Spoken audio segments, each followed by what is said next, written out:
የቡና የፊት ማስክ ለፊት ቆዳ እጅግ በጣም ጠቃሚ እና በቤት ውስጥ በቀላሉ የሚዘጋጅ ነው። ቡና የሞቱ ቆዳዎችን ሴሎችን ለማስወገድ ፊትን ለማጥራት እና የፊትን እብጠት ለመቀነስ ይረዳል። ለተለያዩ የቆዳ አይነቶች የሚሆኑ 3 ቀላል የቡና ማስክ አዘገጃጀቶች ይዤላችሁ መጥቻለሁ። ቤተሰብ እስከ ቪዲዮ መጨረሻ ድረስ አብራችሁ የተከታተሉ።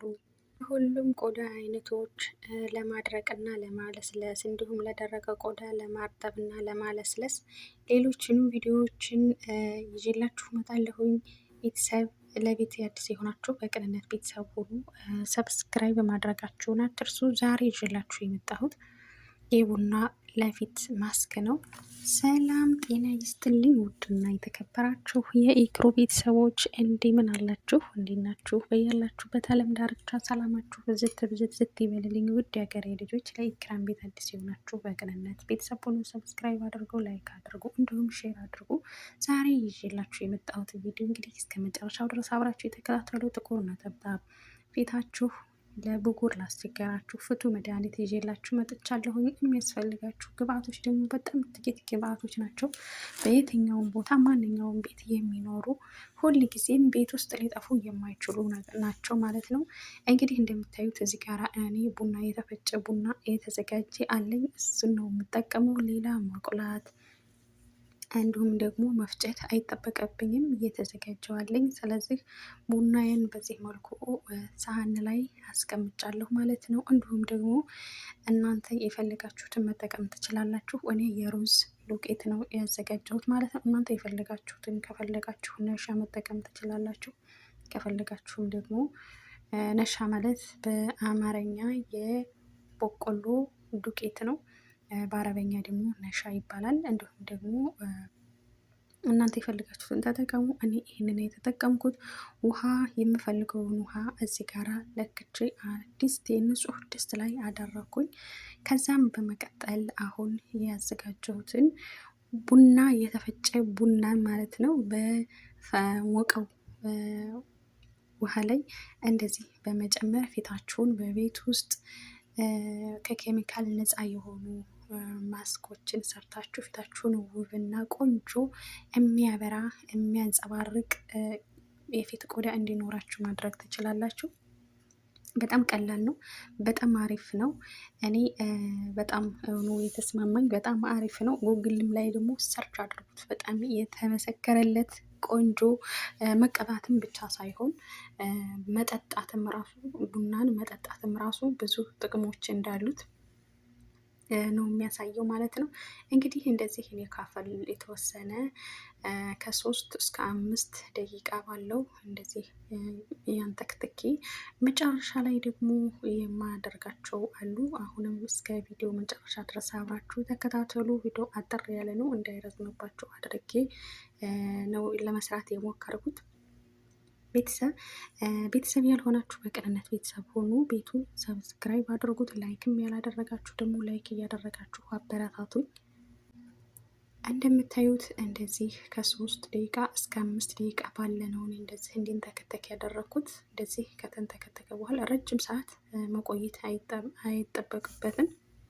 ከዛ ቀጥታ ንጹህ ሳህንና ማጥለያ አዘጋጀሁኝ። እሳቱን አጥፍቼ ስለነበረ ቀጥታ ወደ ማጥለሊያ ቦታ ነው የወሰድኩት።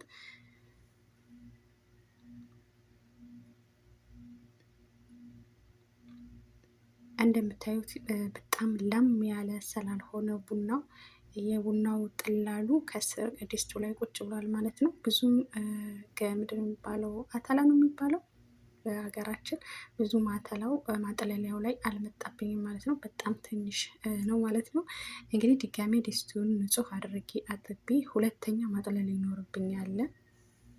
የዚህ አድርጌ ሁለተኛ አጠለልኩት ማለት ነው። እናንተ ማጠለሊያችሁ በጣም እንትን ከሆነች በጣም ክፍተት ከሌለው ማጠለሊያው በጣም ትንሾች ከሆኑ ወንፊቶቹ ማለት ነው አንድ ጊዜ ካጠለላችሁት በቂ ነው። እኔ ግን ለመጀረብ ብዬ ሁለተኛ አጥልሌዋለሁ ማለት ነው። አሁን ቀጥታ እሳቱ ላይ ወስጄ እሳቱን አበርቼለታለሁኝ። ከዛ የሩዝ ዱቄቴን እወስዳለሁ ማለት ነው። እንደነገርኳችሁ እናንተ የፈለጋችሁትን መጠቀም ትችላላችሁ። እኔ ግን በቆሎ ዱቄቱን በሌላም ብዙ ቦታ ላይ እየተጠቀምኩት ስለሆነ አሁን ሌላ መቀየር ስላለብኝ እዚህ ጋር የሩዝ ዱቄት ነው ማለት ነው የተጠቀምኩት። በቆሎ ዱቄቱን ከተልባ ጀሊ ጋር የበቆሎ ዱቄቱን ከተልባ ጀሊ ጋራ በተከታታይ በቀን እየተጠቀምኩት ስለሆነ ያለሁት። ስለዚህ አሁን የሩዝ ዱቄት ብጠቀም ምንም ችግር የለውም። እንደውም መቀየሬ በጣም አሪፍ ነው ማለት ነው። እንግዲህ እዚህ ጋራ ምን ማድረግ አለባችሁ መሰላችሁ? የቡና ውሃ አልቀዘቀዘም። ስለዚህ የበቆሎ ዱቄቱንም ሆነ የሩዝ ዱቄቱንም እዚህ ላይ ስትጨምሩ ቶሎ ቶሎ ማማሰል አለባችሁ። በፍጥነት ማማሰል አለባችሁ። መዘንጋት የለባችሁ። እሳቷን ደግሞ ቀንስ ማድረግ አለባችሁ ማለት ነው። ቶሎ ቶሎ የማታማስሉት ከሆነ የመጓጉል ባህሪ ያመጣል። በእርግጥ እኔ አልጓጎለብኝም። እስከ መጨረሻው ታዩታላችሁ። እናንተ ግን ከጓጎለባችሁ ምን ማድረግ እንዳለባችሁ መጨረሻ ላይ ነግራችኋለሁ ማለት ነው። አሁን እንደዚህ ቶሎ ቶሎ ማማሰል ይኖርባችኋል። በጣምም እንዳይወፍርባችሁ፣ በጣምም ቀጭን እንዳይሆን። ቀጭን ከሆነ ለምሳሌ ፊታችሁ ላይ ስታደርጉት ልብሶቻችሁን የማበላሸት የመንጠባጠብ ባህሪ ይኖረዋል። ይህ ግን እንደዚህ ወፈር ያለ ከሆነ ልክ እንደ ክሬም ፊታችሁ ላይ እዛው ትቀቡታላችሁ። እርግጥ ብሎ እዛው ፊታችሁ ላይ ይቆያል ማለት ነው። ቆንጆ ማስክ እንግዲህ በዚህ መልኩ መስራት ትችላላችሁ ማለት ነው። እኔ እንደምታዩት አልጓጎለብኝም፣ ስራ አልፈታሁም ሳማስል ማለት ነው። በደንብ አድርጌ ቶሎ ቶሎ ነው ያማሰልኩት። እኔ ያደረኩት 2 ማንኪያ የሩዝ ዱቄት ይመስለኛል። አልበዛብኝምም አላነሰብኝም። አልሐምዱሊላ አልቀነስኩም። ጨርሼ ነው ቀንሼ ነበር መጨረሻ ላይ ግን መልሼ ጨምሬያታለሁ ማለት ነው። እንደምታዩት ቆንጆ ሆኖ ወጥቶልኛል ማለት ነው። አልጓጎለም እውነት ለመናገር። እናንተ ግን ከጓጎለባችሁ እንደው አጋጣሚ ከጓጎለባችሁ በማጥለያ ማጥለል ትችላላችሁ። ምንም ችግር የለውም ማለት ነው። እኔ ቶሎ እንትን ማለት አልቀዘቅዝልኝ ሲል በቃ ፍሬዘር አደረኩት ትንሽ ቀዝቀዝ እንዲልልኝ። ምክንያቱም የማስቀምጥባት እቃ ጉዛ እንትን ስለነበረች ተሰባሪ ስለነበረች ምናልባት ግለት ስጨምርበት ከተሰነጠቀ ብዬ ለትንሽ ደቂቃ ፍሬዘር አደረኩት። ከዛ እቃዬን እንደዚህ አዘጋጅቼ ነበረ አመጣሁኝና እቃዬ ውስጥ አደረኩኝ። በጣም ቆንጆ እውነት ለመናገር እጄን ተቀብቼው አደርኩኝ። እንዴት አባቱ ለስለስ እንዳደረገው እንዴት ቆንጆ እንዳደረገው እና አሁንም ደግሞ ፊቴን በተደጋጋሚ እየተቀባሁት ነኝ ያለሁት። በጣም አሪፍ ነው። እጄን ተቀብቼው ነው ያደርኩት የዛን ቀን። ላኪን በሌላው ቀን ደግሞ ፊቴን በተደጋጋሚ ተቀባሁት። በጣም አሪፍ ነው። በጣም ቆንጆ ነው። ቤተሰብ ፊታችሁን ጥቁር ነጠብጣብ የለባችሁ እንደዚህ ያደርጋችሁ ራሳችሁን መጠበቅ ራሳችሁን መንከባከብ ይኖርባችኋል። ደግሞ ያው ፊትን በመቀባባት ብቻ ሳይሆን ፊታችን ቆንጆ ፊት እንዲኖረን የሚያንጸባርቅ ውብ ፊት እንዲኖረን እንደነዚህ አይነቶችንም መጠቀም እንዳለብን ሁሉ ሌሎችም ደግሞ ማድረግ ያሉብን ነገሮች አሉ። ለምሳሌ ኗኗር ዘይቤያችንን መቀየር አለብን። እሱም ምንድን ነው? ውሃ መጠጣት። ቢያንስ በቀን 8 ብርጭቆ ያክል ውሃ መጠጣት ይኖርብናል። አትክልት፣ ፍራፍሬ፣ ቫይታሚን የበለጸጉ ምግቦችን መመገብ አለብን። እንዲሁም ደግሞ በቂ እንቅልፍ ማግኘት አለብን። ከ8 እስከ 9 ሰዓት ከ7 እስከ 9 ሰዓት ባለው በቂ እንቅልፍ ማግኘት አለብን እና እነኝህን የምናደርግ ከሆነ በዛ ላይ ደግሞ ፊታችንን የተለያዩ ማስኮችን የምንጠቀም ከሆነ ፊታችን ቆንጆ የማይሆንበት፣ ፊታችን ውብ የማይሆንበት፣ ፊታችን እምር የማይልበት፣ ፍክት የማይልበት ምንም አይነት ምክንያት የለም ማለት ነው። እንቅልፍ መጥገብ አለብን። በቂ ውሃ መጠጣት አለብን። በቃ በምንችለው ደግሞ በቫይታሚን የበለጸጉ ምግቦችንም ማግኘት አለብን ማለት ነው። እና እንደምታዩት እዚህ ጋር እጄን እየተቀባሁት ነው ያለሁት። በጣም ቆንጆ ነው። ሙልጭ ነው የሚያደርገው ማለት ነው። እናንተ የረሳሁት ነገር አለ እዚህ ጋር። እኔ ምንም አይነት ቅባት ፊቴ አይፈልግም። እናንተ ከፈልጋችሁ የወይራ ዘይት መጨመር ትችላላችሁ። ከፈልጋችሁ የሚስማማችሁን አይነት ቅባት ቫዝሊን መጨመር ትችላላችሁ፣ ክሬሙን ስትሰሩ ማለት ነው።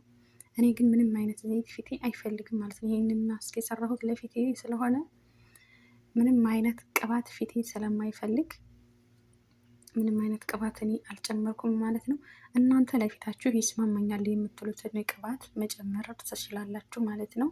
እኔ ዛሬ በዚህ መልክ ነው የሰራሁት። ማለት ነው ቤተሰብ።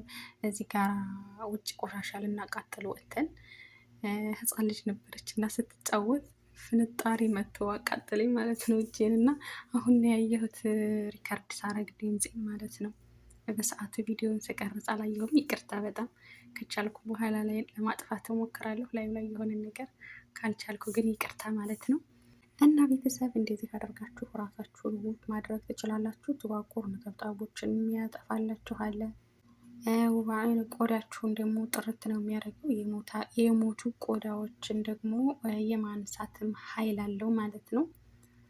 እንዳልኳችሁ ለቤቱ አዲስ የሆናችሁ በቅንነት ቤተሰብ ሁኑ፣ ተቀላቀሉ። ላይክ፣ ሼር እንዲሁም ደግሞ ሰብስክራይብ። ሀሳብ አስተያየታችሁንም ደግሞ እፈልጋለሁኝ። አበረታቱኝ ማለት ነው። እንዳልኳችሁ እኔ ፊቴ ማለት ነው ቫዝሊን እጄን ቫዝሊን ተቀብቼ ወደ ፊቴ ላይ ከእንትን ካረኩት ፊቴን አጋጣሚ ከነካሁኝ ያ ፊቴ ቅባት የነካው ፓርት ሽፍታ ያመጣል ማለት ነው። እና ፊቴ በጥቅሉ ቅባት ነገር አይፈልግም። ስለዚህ እናንተ ብዙ ሰው እንደኔ አይነት ቆዳ ላይ ኖረው ይችላል። የሁላችንም ቆዳ የተለያየ ስለሆነ እናንተ የፈለጋችሁትን መጠቀም ትችላላችሁ። እንደዚህ እያደረጋችሁ የፊት ማስኮችን እየሰራችሁ ራሳችሁን ውብ ማድረግ ቆንጆ ቆዳ እንዲኖራችሁ ሞክሩ ማለት ነው። እንደምታዩት እዚህ ጋር ታጥቤው ነው ለ15 ደቂቃ ያክል ይመስለኛል። አሁን እንደዛ ነው ያቆየሁት እጄ ላይ ማለት ነው። ከዛ ታጠብኩት ወዲያው ማለት ነው። እንደዚህ ሲያምር ማለት ነው። ሽታው ደግሞ ሲያውጅ ዋው ብያለሁ። በጣም ነው ሽታው ራሱ በጣም ቆንጆ እና ደስ የሚል እንትን ያለው። ምክንያቱም ቡና ነው፣ ሌላ ነገር ምን የለውም። የሩዝ ዱቄት ደግሞ ያው ሩዝ ነው ታውቃላችሁ። ምንም አይነት የሚያስቀይም የሚያሰይፍ ደስ የማይል ሽታ ምንም ሊያመጣ አይችልም ማለት ነው። በዛ ላይ ሩዙ ጥሩ ሽታ ባይኖረው እንኳን እንደው ሌላ ደስ የማይል ሽታ እንኳን ብትጨምሩ እንኳን እዚህ ቡናው ላይ ቡናው ያሸንፋል ማለት ነው። የቡናው ሽታ ያሸንፈዋል ሌላውን ማለት ነው። በጣም ቆንጆ የሆነ መክስ በጣም ነው የተስማማኝ። እኔ እናንተ ሞክሩት፣ ትወዱታላችሁ። በጣም እንደምትወዱት አልጠራጠርም። ምክንያቱም የተጀረበለት ነው። ሰርች አድርጉ ጎግል ላይ ቡና ለፊት ብላችሁ፣ በጣም አሪፍ እና የተመሰከረለትም ጭምር ነው ማለት ነው። እና ደግሞ ሁሉ ጊዜም ቀን በቀን ጥንቃቄ ማድረግ ይኖርብናል ፊታችን ላይ በተለይ ማለት ነው። ሳሙናችንን መለየት አለብን እና ማለት ነው። በዚሁ አጋጣሚ እኔ ፊቴ ፀሐይ ላይ ስወጣ ሽፍታ ያመጣብኛል ማለት ነው። እንዲሁም በዚሁ አጋጣሚ እስኪ ንገሩኝ ሰንስክሬም የምትጠቀሙ ሰዎች ማለት ነው። ብዙ ሰው ሰንስክሪን መጠቀም አለብሽ ይለኛል። እኔ ደግሞ እሱን መጠቀም በጣም ነው የምፈራው በነገራችን ላይ ማለት ነው። ምክንያቱም ያለቀለት ሁል ጊዜ መቼም ሰንስክሪን እየተጠቀምኩኝ እኖራለሁ ማለት የማይታሰብ ነው። እና ሰንስክሪን ምን ትመክሩኛላችሁ? እስኪ ይህንን እናንተ ሀሳብ አስተያየታችሁን እንድትነግሩኝ እፈልጋለሁኝ። ሰንስክሪን ፋንታ ቤት ውስጥ እየተሰራ የምጠቀማቸው ነገሮች ካሉ ንገሩኝ ማለት ነው። እኔ እሱን ባልጠቀም ደስ ይለኛል። በጣም ነው እንትን የምለው ምክንያቱም እኔ ክሬም ነገር ፊቴ እንትን ይላል፣ የሆነ ንፍት ነገር ይላል ክሬም ነገር ስጠቀም ማለት ነው። እዚህ ጋር 4-5 አይነት ክሬሞች የተለያዩ ገዝቼ አምጥቻለሁኝ እና ግን ምንም መፍትሄ አላገኘሁበትም። አልሐምዱሊላህ እሱን ግን ትቼ ለቤት ውስጥ እንደዚህ የሚዘጋጀውን እያዘጋጀውን እየሄዱ እየተጠቀምኩ እያለው ለውጥ አይቼበታለሁ 100% ማለት ነው። ግን ፀሐይ ላይ እስካሁን አልወጣሁም። እና ቤተሰብ ሁላችሁንም ስለነበረኝ ቆይታ ከልብ አመሰግናለሁኝ። ለቤቱ አዲስ የሆናችሁ ቤተሰብ ሁኑ፣ ተቀላቀሉ፣ አበረታቱኝ። ሀሳብ አስተያየታችሁን ኮሜንት ላይ ይከታተላለሁኝ። ስለነበረኝ ቆይታ ከልብ አመሰግናለሁኝ። ሰላም ሁኑልኝ። ባይ ባይ።